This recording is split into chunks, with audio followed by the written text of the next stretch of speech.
ounces. First 12 ounces, yeah. First 12 ounces. First 12 ounces, yeah. Y'all better listen up. This sports talk talking tough. So if you got a cup, go on and raise it up. I'll raise one with you as we talk about the sports. It's raining stats and rumors. Let us give you the report. This is First 12 ounces. First 12 ounces, yeah. First 12 ounces. First 12 ounces, yeah. Yo, Tiger Nation. Hey, it's Cheese. Just me tonight. Little LSU State of the Union. Kind of what I'm feeling. I felt obligated to get on here and talk to y'all. Look, man, it's a circus right now. There's a lot going on. I want to touch on a lot of it. I'm going off the cuff. I don't have notes in front of me. This is from the heart to y'all, fan to fan, kind of seeing where we at. I mean, we got the BK debacle, Scott Woodward getting gone, the governor getting involved. We got the hot boards, a coaching search. We had how the football season's gone in general. We've got what it looks like going forward. We got Garrett Nussmeier and Michael Van Buren drama. I want to touch on all of it. But, I guess to get going is like, to remember, LSU's going to be fine. Are they going to be fine in the short term? I don't know that answer. Nobody knows that answer. My gut feeling tells me there's going to be some hiccups. That you're kind of in the mud right now. But in the long term, LSU's going to be completely fine. And look, we're just going to have a cold beer and talk it out tonight.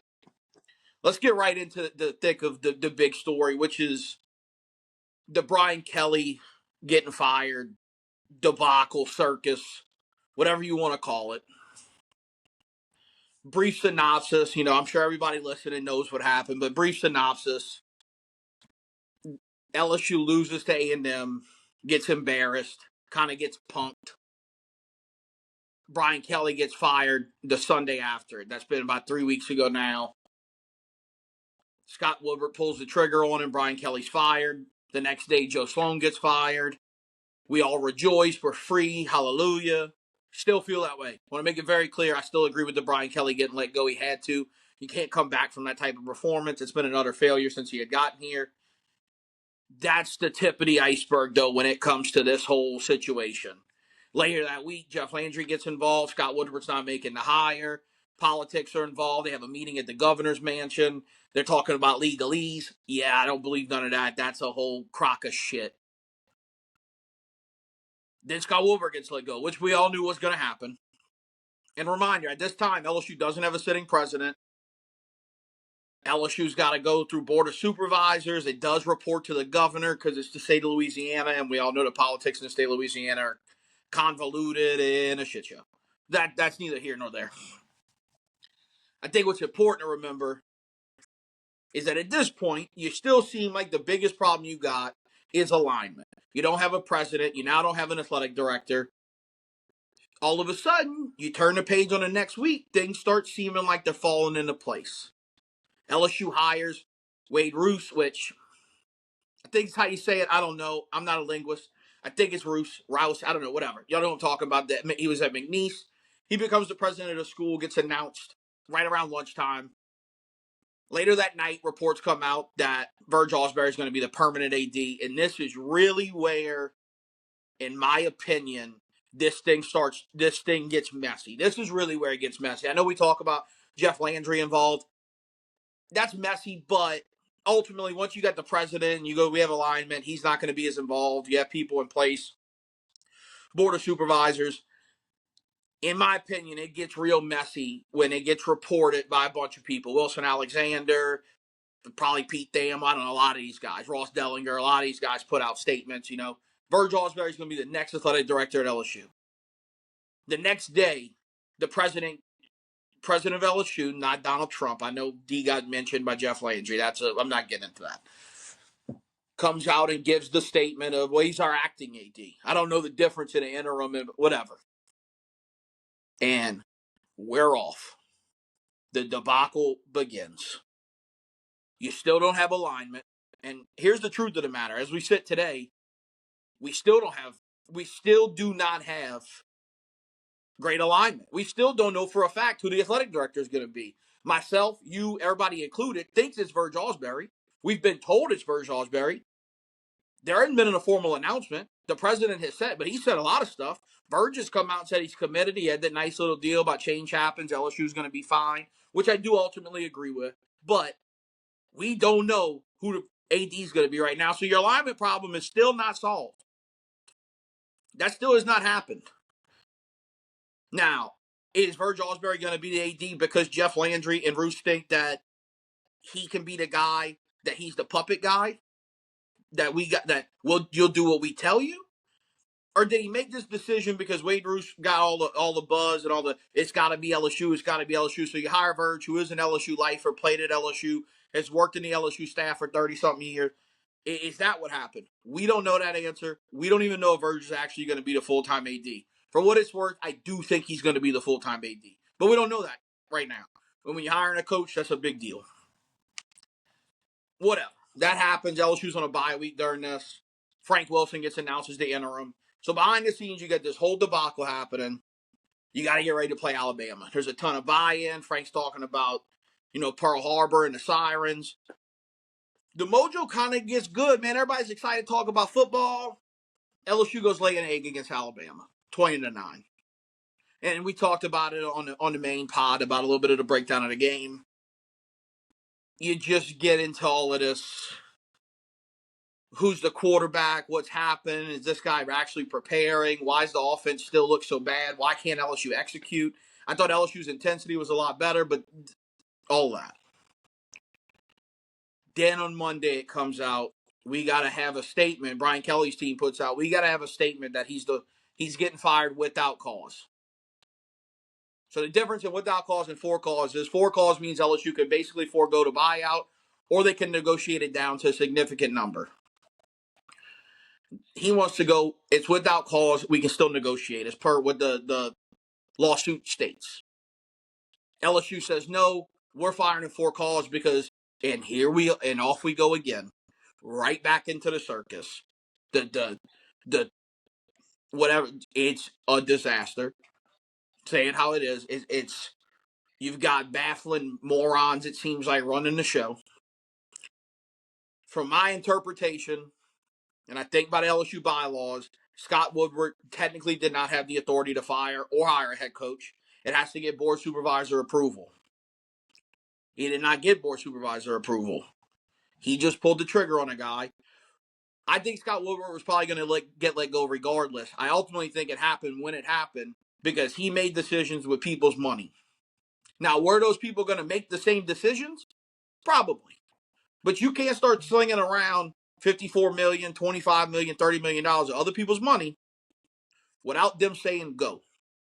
That's ultimately, in my opinion, this is my opinion, what I think happened with Scott Woodward, why Scott Woodward got going, and why LSU's now pulling the card to saying, no, Brian Kelly has not officially been terminated, but we are terminating him for cause now, is what ended up happening. We're going to terminate him for cause now. That's a complete shit show now. Because now this thing, now you don't have alignment still. I don't care what anybody wants to say with Verge. You still don't have alignment because we have not confidently been told. The school's not put out a statement. There is no athletic director contract in place. We still don't have alignment. So when you reach out to coaches, not a single coach is going to be comfortable with the idea of who's my boss. So when you think about this, you got to look at it through this lens. Football coaches get hired, and especially at a school like LSU, they're held to such a high standard that you want to make sure that your boss, who's got the authority or has the say-so, maybe not the authority because we know the LSU bylaws, but has the say-so to go to a President Roos, or go to the Board of Supervisors and can have your back. You want to make sure that guy has his name on you. He is the guy who picked you, so your legacy is his legacy. Coaches don't want to get involved in going, well, I'm going to work for a guy that didn't hire me.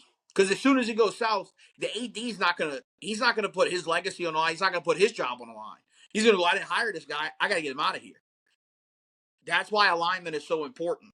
That's why when they had the initial thing of LSU's going to try to hire a coach before an AD, I thought that was a disaster. I thought it was a nightmare. I do think getting Verge in place is a step in the right direction. But until you firmly say, not that he has the autonomy to do the job, not that he has the autonomy to make the hire, Verge Osbury is our athletic director. Here's a 5-year contract. He is running the athletic department. You are going to struggle to get buy-in from a lot of people. Again, this is my personal opinion, because they don't know once they get hired if next July or June or whenever this thing happens where we can assign new, if that guy's going to be their boss. And you don't want to take a job if you don't know who your boss is. Because the reality is the new boss has no personal ties to you, and their legacy is not tied to yours. So they can cut ties with you, and it doesn't affect them. And in fact, if they don't cut ties with you and you don't perform at a level that's expected, their legacy gets hurt. They benefit from getting rid of you if they're not tied to you at the hip. That's where this stands right now. My personal opinion on where LSU is on a coaching search. Now, look, I don't want this to be a whole 30 minutes of negativity, yada yada. I ultimately think LSU does get there, right? It's still relatively early. I think LSU hires a coach in December. You still got about a month, I think, to solve this. And we've seen you can start getting these things in place. Like, you have the president now. If you decide to make Verge the full-time, tomorrow morning, which would be Friday morning, if you come out and say it, boom, now you got a lineman. Now all of a sudden these conversations are way different. Because the reality is the LSU job is a really good job. You're the only P4 school in the state. You got an incredible recruiting bed. If you go look at the NFL, I mean, how many of these receivers are Louisiana dudes? CeeDee Lamb, Justin Jefferson, Jamar Chase, Malik Nabers. Like, look, everybody knows about Louisiana's football recruiting pipeline. And well, you've got a ton of money, right? Like, I'm not saying LSU is Texas A&M or LSU is Texas Tech or even Texas or any of these mega rich schools. But money's not an issue at LSU, right? Like, and they've done nothing to show. That's a big narrative that gets thrown around, and I have an issue with it. Because there's nothing that's been thrown around to say that that's the truth. They've not done anything to say money is a problem at LSU. They fired a coach, and they were going to do it at $30 million, not a cheap number, if that was the settlement offer. $54 million, they're going to do it. They already were committed to it. They had already hired him for a $100 million deal, right? You already had the highest paid coordinators. You spent $20-something million in the NIL department. LSU doesn't have this money. LSU's not rubbing two nickels together. That's not what happened at LSU. So ultimately, if you get alignment, you can get a good guy. You can go get a guy that you think is good. Now, what I think we all got to deal with as LSU fans is the facts are the national media, the national landscape of college football has basically said, if you don't get Lane Kiffin and or Nick Saban, if you don't get Nick Saban or Lane Kiffin, you couldn't get the guy you wanted because of all the shit show happening. That's what the reality. That's the truth of the matter. Now, the reality could be this, that LSU might not even want Lane Kiffin. I personally think they do. I like Lane Kiffin. We can get into who I like on the hot board, who I think would be a good fit, who maybe some sneaky names.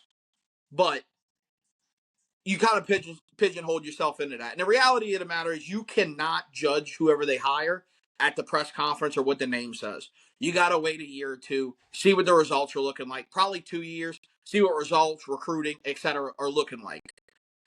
But be prepared. The media is going to run with it. The Twitter people and other college fan bases. If you don't hire one of those two, you're going to get blown up everywhere. LSU's burning. Shout out Matt Moscona for that nonsense with Alabama, because you're going to get it. You're already getting it, because reality is the perception of the LSU program at the current state, as we said on November 13th, is that LSU's in a bad spot. And it might not be a dumpster fire, but there's definitely some smoke starting to come out the dumpster. So we got to go check and see if it is a fire. And if you don't hire Lane Kiffin or Nick Saban, everybody's going to go, I see flames. I see flames. I don't personally believe that to be the case. I do have confidence that LSU gets alignment, where confidence kind of trickles. I'm going to have a sip of my drink because, look, the same people who created this mess are the same people who are going to be making the decision on who the next coach is. That doesn't leave me to have a lot of confidence. And it shouldn't lead you to have a lot of confidence. Do I think we're on a slippery slope? Potentially. Well, I say potentially is you could make an abysmal hire and this thing spirals down and you become a Nebraska or what Florida State has been, or even Miami, right?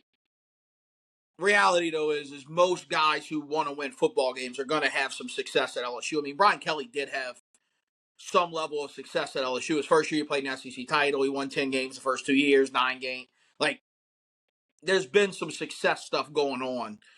And he did get let go this year, and you still currently at the day have a chance to be a 9-win team. Do I think that happens? I don't know. We can talk about that in a little bit.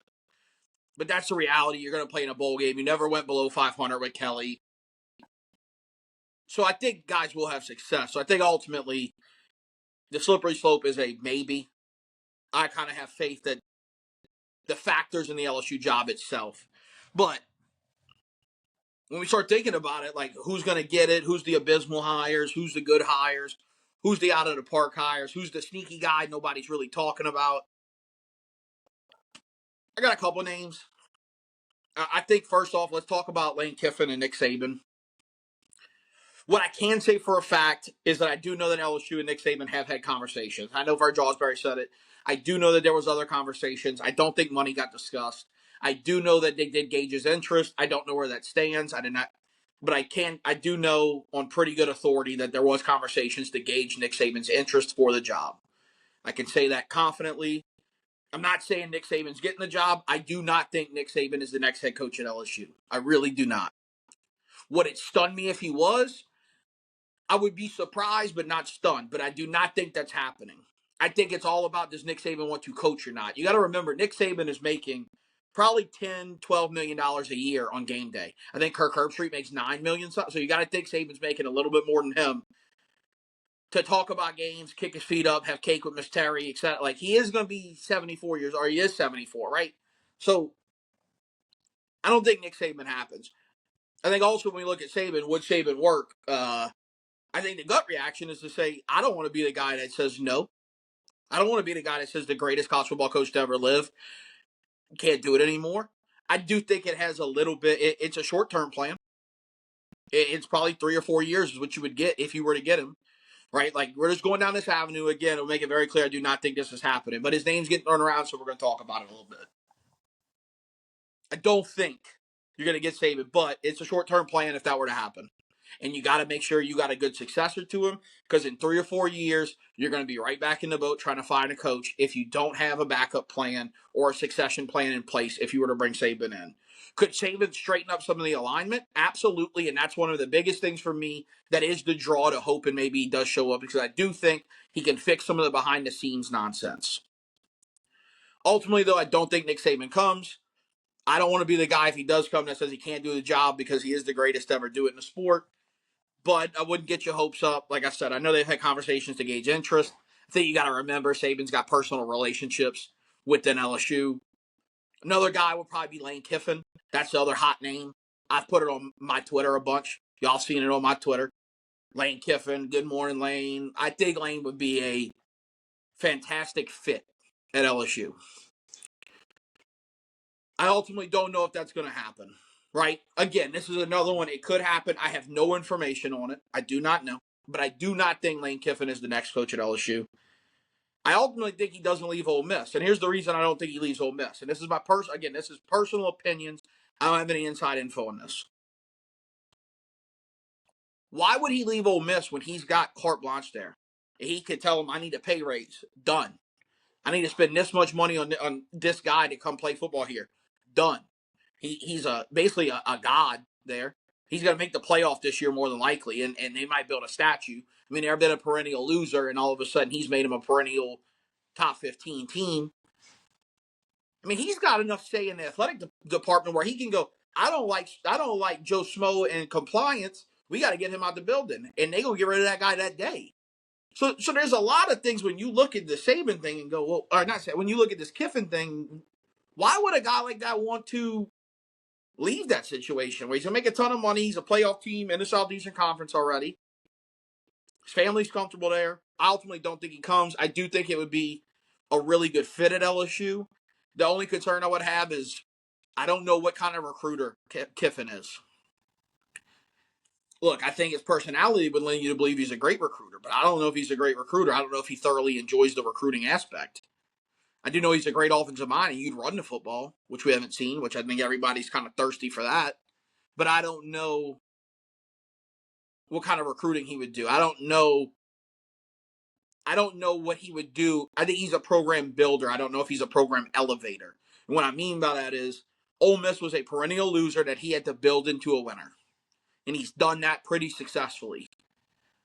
How would he do at a program that has a track record of winning, that has all the resources? Can he elevate that program to a dynasty-esque level, which is ultimately what LSU is looking for. It's what the fan base is looking for. People will giggle and laugh at that. Ultimately, LSU is looking for somebody that puts you into the dynasty talks. You want to become what Georgia's been, Alabama's been, what Ohio State is right now, what it looks like Sark's doing at Texas. You're trying to figure out, how do I get to that level? I don't know if Lane is that guy. I ultimately do.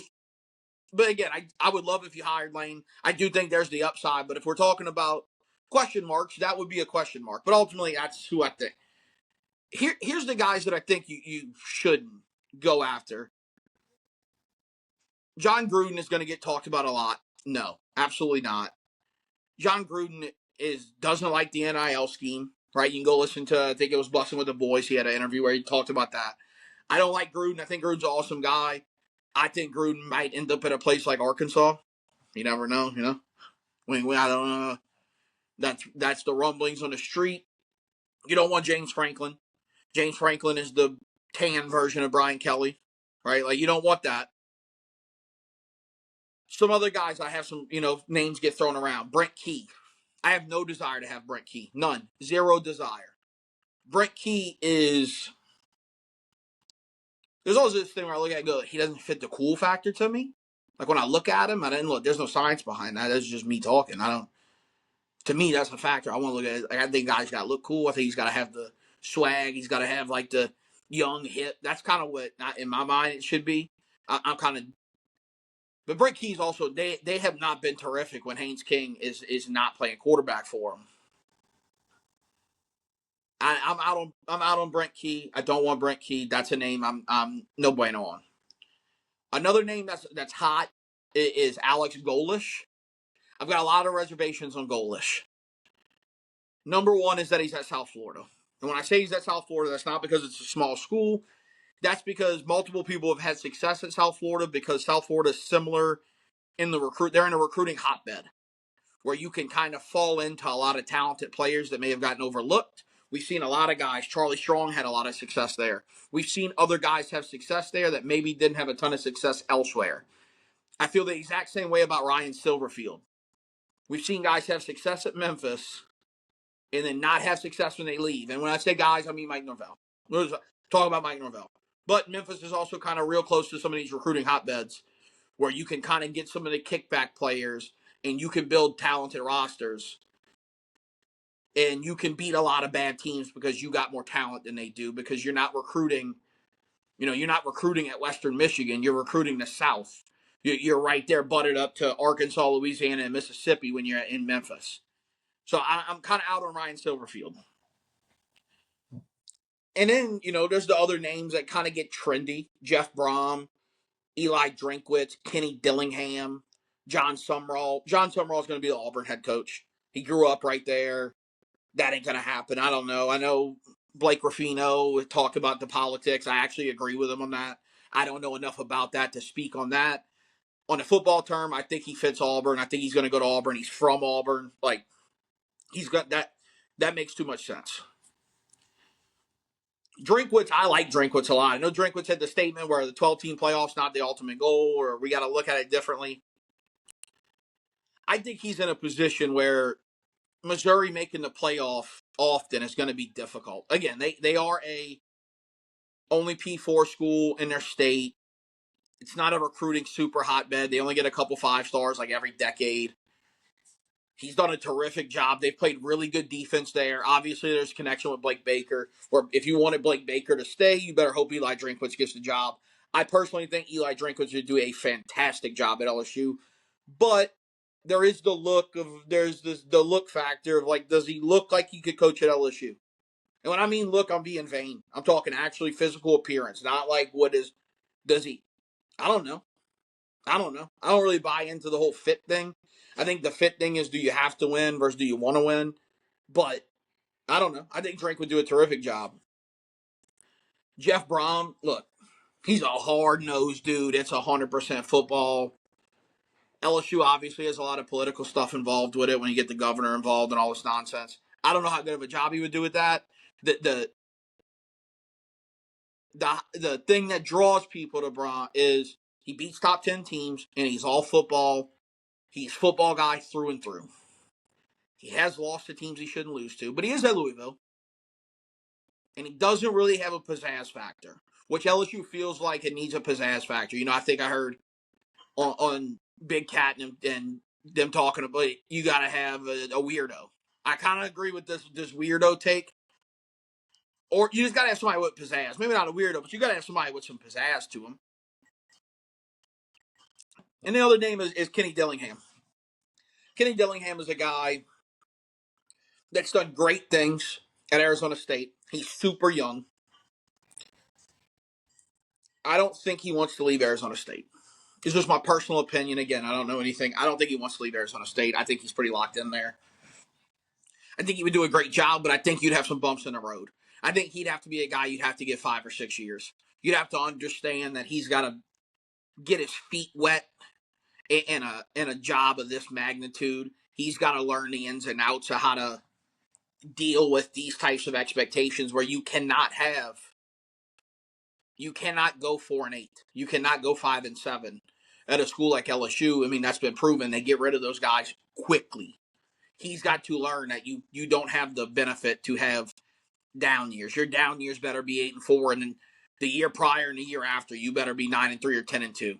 You better end cap it with good stuff that puts you in the top 15 at the end of the year, where you're a playoff team or contending for one. I like Dillingham. That side concerns me because I don't think you would get his full potential. I think you'd move on from him before you saw what he could be at LSU.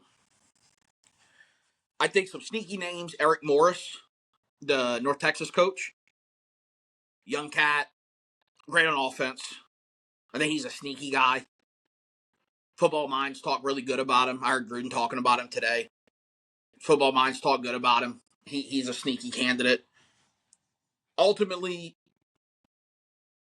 I don't know who I'd want for the job at this current state. I think my hot board rankings, about this is just me saying who I want, not what I think is going to happen, would probably be Kiffin, Saban, Drinkwitz would probably be my top 3. Realistically, I don't think I think Drinkwitz would be your most likely option out of those 3. I don't know what happens. I'm not going to sit here and act like I do. Y'all can sit there and hope just like I'm hoping for whoever you want to have. Let me know. Drop in the comments who you want, why you want them. I'm curious about it. I think I think we're probably going to get a lot of Kiffin. That seems to be the big one, or Saban, or whatever. But it's an enticing job, and you're going to get somebody who cares about the program more than likely. You're going to get somebody who really, really wants to win. I want a guy that has to win. I think ultimately your odds of getting that are probably high. They're better than not getting it because you're going to get a guy that understands what the backlash can be. So you're going to get a guy that understands that. Everybody wants the Kelvin Shepherds of the world. Not everybody, but that's another hot name. Kelvin Shepard, Joe Brady. Joe Brady's going to be in the Bengals head coach. The Bengals are going to get rid of Zach Taylor, and Joe Brady's going to end up there. Kelvin Shepard's an intriguing one. I think he brings the juice. He brings the swagger. You're going to get that LSU toughness back. LSU's a mammoth of a job, and I'm not saying I'm on record saying I don't believe in the whole you got to have experience thing to coach at LSU. I don't believe that. I would like you to have more than a half of a year experience as a coordinator because there's a lot to run. There's a lot of balls to juggle around. Okay, I heard it. There's a lot of things you got to do that are not just football and motivation at LSU or any big school for that matter. It's you got to be a CEO, a motivator, a leader of men.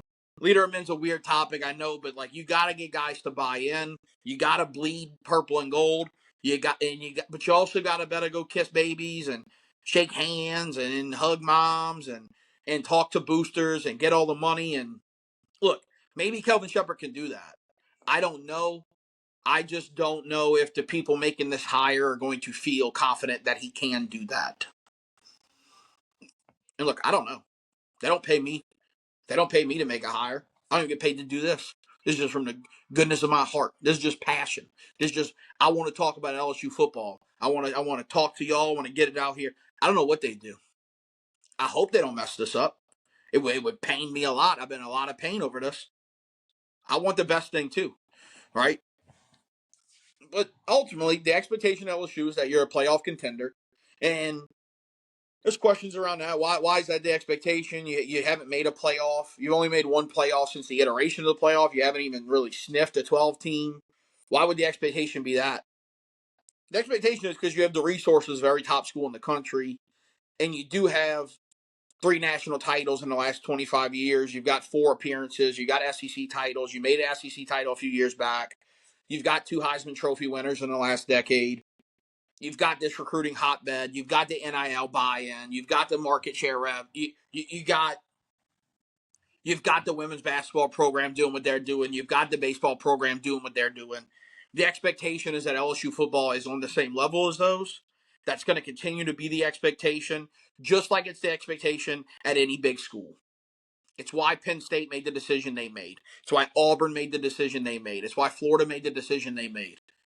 Schools with big-time resources behind them will always have the expectation. I think the difference is LSU has shown you that they can reach the mountaintop, which is why I ultimately think once you get the alignment in place, which is the big thing, once and if you get this alignment in place, you are the best job available if you can figure out this alignment piece. I don't think the lawsuit plays a big factor. I think once you get alignment, that's more important, right? The state of Louisiana is involved in the lawsuit, whatever. But, I don't know, you've heard it 1,000. Everybody's talking about the coaching search, the Brian Kelly thing. We can talk about football a little bit, right? Probably won't go much longer, 5-10 more minutes. But the big talk right now is who's going to play quarterback, Michael Van Buren or Garrett Nussmeier, right? There's transition into football. It's going to get brought up again, the coaching search and the Brian Kelly stuff. It's a circus. It's going to get brought up. But for now, let's move on to football. It didn't go great against Alabama. It hadn't gone great all year. You can't run the football. You haven't scored 25 points against a Power 4 team, etc. Right? Like, not even a Power 4 team against a Division 1 team. You scored 23 against Louisiana Tech. It's been a debacle all season. It's been a shit show. Joe Sloan was inept. It's probably the word I would use. But you did see more intensity. And I think when you saw Michael Van Buren come in, my personal opinion is it looked better. And I know there's people out there that are Nussmeier fans through and through, die hard. He's given everything to the program. I disagree with you on the matter of he hadn't put the work in an offseason. There's too many red flags there. Again, we talked about the dumpster fire with the smoke. Usually where there's smoke, there's some fire. With Nuss, there's a lot of smoke. I mean, this guy's talking about the guy he learned the most from was Miles Brennan, not Jane Daniels. Well, he looks like Miles Brennan right now. That's what it looks like. It looks like a guy with real big upside that maybe, again, doesn't have to win. Doesn't have to be great. Wants to do a lot of it, but doesn't have to. So doesn't want to wake up at 5 a.m. Doesn't want to use the VR. I'm telling you, I can tell you all this on really good authority. Nussmeier is not, he may have started, but he did not use the VR headset. And I think everybody's heard that. He did not. And I do know for a fact that Michael Van Buren does use the VR. I actually got told right before I went live from on really good authority from somebody I trust a lot. Michael Van Buren came out and said, I had success in some of the throws I made against Alabama because I saw him on the VR. I had already practiced those reps. Well, makes sense. Makes sense. If you want to be ready for the moment, you got to practice for the moment. You got to be mentally prepared for the moment. I don't know what they do at quarterback. The talk right now is, well, Van Buren's going to burn his red shirt. I don't know why 104.5 put that out. Because the reality is, Michael Van Buren can play every snap on Saturday. At 11:45, he can start the game and play every single snap on offense, defense, and special teams. And he doesn't burn his red shirt this week. He has one more game to play. This conversation really begins next week against Western Kentucky and then against OU. He can play every snap this week. So the decision of him playing this week or not is he could play every play and then go, all right, I'm going to redshirt now. I've got tape. I've got tape if I want to hit the portal, or I've got tape for the next head coach that's going to come in. He can do that. He can play this week. So remember that. If Michael Van Buren plays this Saturday, does not mean that he's burnt his red shirt. He can play every game. He can play every snap. The question comes next week and the following on what he's going to do. Ultimately, I understand fully if he decides I do not want to burn the red shirt. I will play against Arkansas, try to get some tape, and then I will shut it down. I don't know what he's going to do. I would understand if he were to do that. I don't know what he's going to do. I do think he brings an element to your offense that you haven't had. And I don't think it's the obvious one. The obvious one is that there's the running potential. It's his legs, right? Like, that's something you haven't had on offense. He definitely brings that to the table. You have not had that. He also throws the ball with conviction and confidence. He steps up in the pocket. When he makes a decision, he fires the ball. You haven't had that with Garrett Nussmeier all year. I'm pro. I want Michael Van Buren to play, but I also fully understand if he goes, I'm shutting it down. I need to get my portal. My stock's high right now. I want to get my portal tape up. Like, I want to get ready for the portal. I don't want to burn this. I want to have 3 years to play at another school. Understand both sides of it. Selfishly, I would like if Michael Van Buren played every snap. You know, rumors are that when Frank Wilson came out and said that Nuss was going to be the starter, that did not go over well. But I don't know. I'm not in the locker room. I've got people I talk to. I haven't heard a lot of that, but just some rumblings of it. But ultimately, look, we can start shutting this thing down soon. Enjoy the football games we play. Basketball season starting up. Enjoy the football games. Get behind Frank. Let's try to win out. Let's go try to ruin OU's season. Everybody would enjoy that. Their fan base is lunatics. Had to drink one of that statement. I think everybody gets that part. But ultimately, look, LSU might not be fine in the short term. It might be a rough 12 months. And that's okay. LSU as a whole will be fine. There's too many factors that say LSU will be fine. LSU in the state of Louisiana has bounced back from a lot worse. It's a circus right now. It'll be fine. Circus is in, people go home. You don't live at this. People don't go to the circus and live there. Currently, people bought tickets to the circus and they're watching it. They're going to go home. It's all going to be all right. I'm not saying LSU's going to win a national title in 2 years, but I'm saying you'll be fine. I do ultimately think you get the right coach in place. It may not be a name that is sexy. It may not be, I can't believe we got, it might not be that guy. It might not be Lane Kiffin. It probably won't be Nick Saban. It might be a guy you go, who's that? People did that when we hired Nick Saban. I'm just saying. I'm not saying the next guy is going to be Nick Saban. I'm saying that was kind of the thought process. Remember, there's people involved in this, and all it really takes at LSU, in my personal opinion, is somebody who has to win. That's it. As for the Arkansas game, real quick, LSU's favored by 5.5. Vegas has been pretty spot on with LSU all year. I think LSU wins at 30-24. I do think Arkansas is going to score. I don't know how we stop a running quarterback. That's Blake Baker's bugaboo, kind of his Achilles heel. But I do think we get it done. The Golden Boot stays home, which you say what you want. It's a rivalry game. I know it means more to Arkansas people than us, but it does mean something. It is something you're still playing for. I think guys still play hard. And ultimately, look, let's just enjoy it, man. Look, the beer's still going to be cold. We still going to have good pastelai and gumbos and etouffees and garlic parm wings, sneaky great, Burke. Whatever you do in your game, that it's still going to have fun. We still got fight out shirts. We still got nice hats. Like, we still going to enjoy the day. And enjoy the wins, man. If when LSU beats Arkansas, man, don't still pout about it. Enjoy the win. Take the Saturday, enjoy the win. Look.